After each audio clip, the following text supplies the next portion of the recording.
Hey guys, this is going to be a strange video, not like my normal one. This is just an idea that I have for Blackheart's Bay. Blackheart's Bay, in my opinion, is probably one of the worst maps. And I normally don't complain about maps. I like the majority of maps, but there's several reasons why I don't like Blackheart Bay. One, because it's a map where you never really need to fight the enemies. The early fights are usually just kind of done for fun, but in general, if this became a pro map, most of the pro teams wouldn't worry about these early fights at all. They would just avoid the enemies, focus on getting minions every time that they're available, focus on getting soak, different chests. But the other reason why I don't like this map is how snowbally it actually is. After getting a single turn in, you can usually get just about an entire fort out of it, and possibly even a little bit more. A large chunk of experience for never having to fight the enemies at all. It's a huge map, which makes globals seem really strong, but at the same time, they are not really a must pick because, once again, you can ignore mostly everything and just do camps. It's just a very strange map, and the close lanes up here and the far lane down here makes it really difficult because it makes people thrive in a scenario where they could be fighting essentially in a four-man death ball, and it takes too long for their team to get down there to stop it. And by the time the enemy team can get down there and stop it, they could just leave, grab a bunch of camps, and then go into a different lane and death ball up a top lane, so the four-man down here won't be able to do anything anymore. In general, it's just a map that thrives from very uncoordinated play and play that's just very uninteresting, in my honest opinion. Now, I understand some people in the comments will say, hey, Blackheart's Bay is one of my favorite maps, and I respect that. I respect that you like a map that most people don't. That's fine. My idea is just that this can never be a competitive map purely because of all these things that I've mentioned before. It's awkward. It thrives from play that never has any real team fights, and it's just strange. So I have an idea for a change, and I'm going to do an MS Paint drawing, guys. We are going to paint here. And I really want to show you guys, and sorry for the blinding out there. Just went from a like a blue, dark blue colored game to this. So let's talk about this for a little bit. So let's switch over to paintbrush. Let's make this paintbrush a lot bigger. How do I make this bigger? Apparently I don't use paint enough. Let's go bigger than that. All right, so what we're going to do here is we're going to cover what this game would include. And so let's start off by just drawing the cores. Now the cores, let's have the red side over here. So there's a core. Let's have the blue side over here, and there's a core. So to start off, the cores are big. Why are the cores big? Because like Towers of Doom, and this is going to be kind of a mashup of like Towers of Doom, Blackheart's Bay, and maybe, I don't know, a couple other maps. And so the biggest thing about this is it starts off and both cores have 50 health. All right. Switch back to red. So both cores have 50 health. Then we have the lanes, and the lanes, there's only two lanes. There's a lane up here, and there's a lane down here. And let's draw two just so it looks more like a lane. All right, so we have two lanes. On the inside, we're going to have camps. Now, camps, they're usually yellow, right? So we've got a boss camp here. So let's do like a frowny face for the boss camp. And then we've got camps that are going to be here, here, here, here, and then like maybe here and here. All right, so we'll make it a variation, probably something similar to them, where we've got like a big camp, and then like a small camp, and then we've got once again like a big camp and a small camp, and then we've got like average, just like siege camps or something. So this is going to be the entire map. Then what adds to this is the objectives, which we're going to use purple for the objectives. So up here, we're going to have the pirate ship where you turn in the, let's say that's a pirate ship. And we'll have little like cannons. Let's have little cannons. Now it looks like a whale. But yeah, pirate ship over here. We're going to have the chest down here. So I'm going to draw like a little chest. Okay. So the chest is only going to spawn. The chest is essentially going to spawn from 3 minutes on 2 to 3 minutes, let's say 2 minutes on, and it's going to spawn in a small chest, and then a big chest. And it's going to be like every 30 seconds. It's going to be like small chest, 30 seconds, small chest, 30 seconds, big chest, and then maybe like a minute. And then it's like small chest, 30 seconds, small chest, 30 seconds, big chest. And the small chest drop 5, the big chest drop 15. And it takes 50 coin turn-ins to win the game.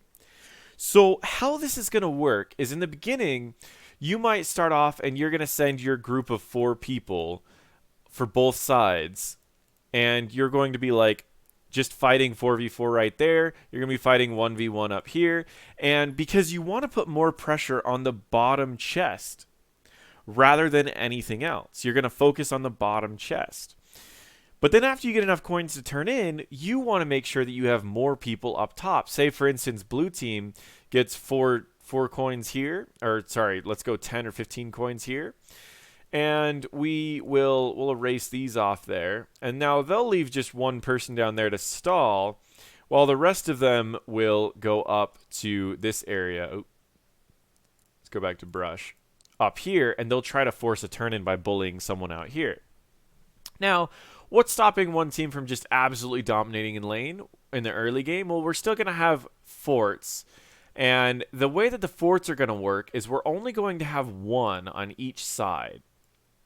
And it's going to work a little bit like Towers of Doom, where you destroy it and the team can get it back. But in this case, you destroy the fort, it gives experience, it drops 5 coins, and it immediately starts respawning back to their team. So let's say, for instance, blue decides they want to push in and they want to destroy this fort. They can destroy this fort, they'll get 5 coins split between whoever is actually getting this, or it'll just launch out to like the middle area or something. And then it immediately starts respawning back in red side. This way, red, even if they get dominated, they still will be able to keep their forts pretty easily, and they'll still have a chance to keep in this game.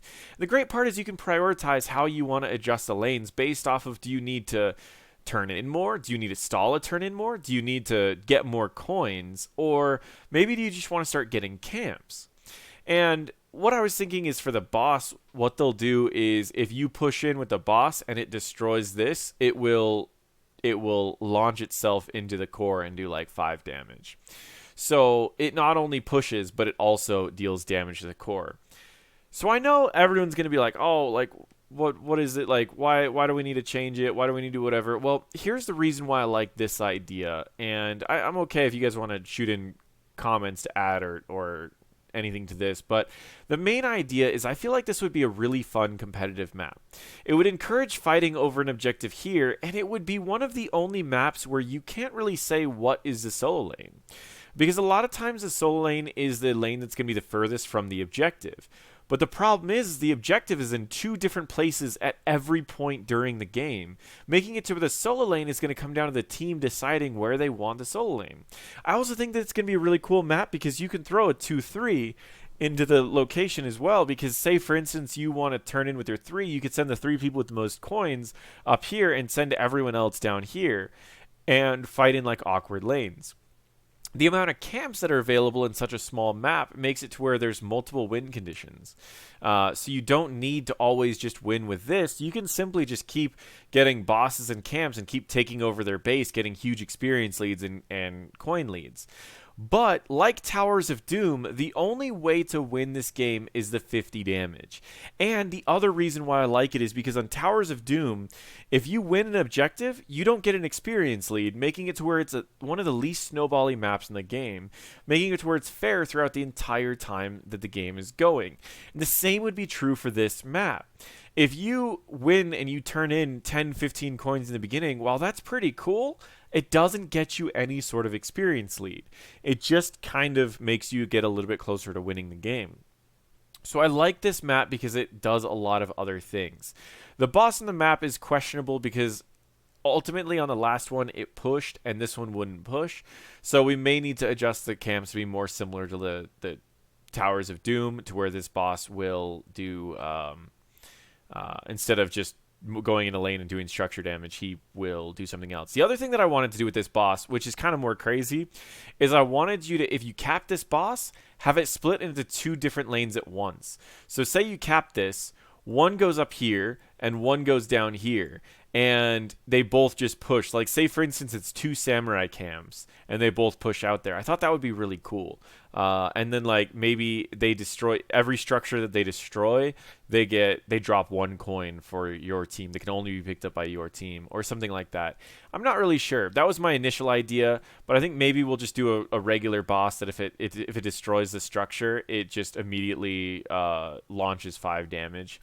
So I'm not exactly sure. The other idea that I had was have it to where you could store gems, or sorry, store coins, so that if you store a coin in your base, anyone that turns in can turn in all of your stored coins. But the problem is if you store coins, let's say that the coins are, I don't know, let's go, what's a color I haven't used yet? Orange. Let's say you store like a bunch of coins. Oh, I'm still on eraser. Say you store a bunch of coins in here. Now, the next time someone turns in on red team, they get all of these coins when they turn in. But if blue team were to destroy this structure, they get all of those coins. Or we could do thief camps. And if we do thief camps, and if you get this camp right here, and this camp goes all the way down, and every time it deals damage to this one, it steals 1 coin and puts it on this one. And I thought that would be such a cool idea too, but it might be a little bit tricky to implement.